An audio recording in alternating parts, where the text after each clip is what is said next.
Hello दोस्तों, कैसे हैं आप। जैसे कि बड़ी दुखद की बात है कि हमारे माननीय रामविलास पासवान जी, जो एलपीजी के मुखिया और हमारे खाद्य वितरण मंत्री थे, और इससे कबल कभी उसको रेल मंत्री के नाम से भी जाना जाता था, वो कल जो है उसकी देहांत हो गया। दिल्ली अस्पताल में उसका इलाज चल रहा था। देहांत के वक्त चिराग पासवान जी ने अपने ट्वीट में लिखा कि मेरे पापा, आप हमारे साथ नहीं रहे, लेकिन हम जहाँ कहीं भी रहेंगे आप हमारे साथ हैं, ये कहकर उन्होंने ट्वीट किया। और आज दिल्ली से उसको पटना लाकर उसका अंतिम संस्कार होगा। ये बहुत दुखद की बात है कि ये हमारे रामविलास पासवान जी, ये दलित, महादलित, अल्पसंख्यकों के आवाज़ को उठाने वाले और विपक्ष के तौर पर हक की आवाज़ को संसद में उठाने वाले थे। ये हमारे गृह मंत्री भी रहे। सांसद में कई बार उन्होंने अपनी ज़िंदगी में लगातार उन्होंने 9 बार सांसद रहे और हर बार किसी ना किसी मंत्री पर उन्होंने काम किया।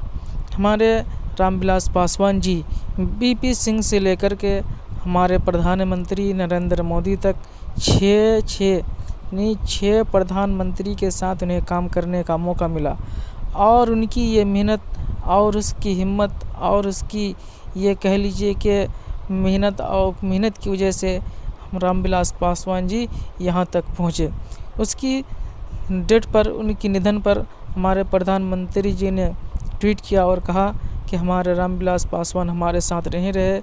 उनकी दुख दर्द में हमारे पास ऐसी शब्द और लफ्ज़ नहीं है जो हम उसको बयां करें।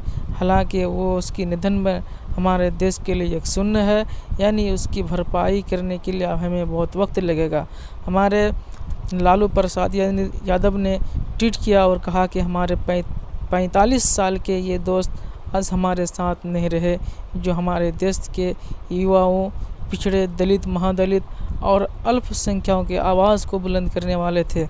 आप इनकी कारकिर्दगी देखिए कि उन्होंने ये फ़िलहाल आपकी कोविड-19 के ज़माने में जिसके पास राशन कार्ड था उसको भी महीना में चावल और फ्री कर दिया गया, और जिसके पास राशन कार्ड नहीं था उनके घर घर में भी राशन पहुंचाने का काम किया। ये हमारे रामविलास पासवान जी थे, उन्होंने गरीब के लिए हर वक्त तैयार थे।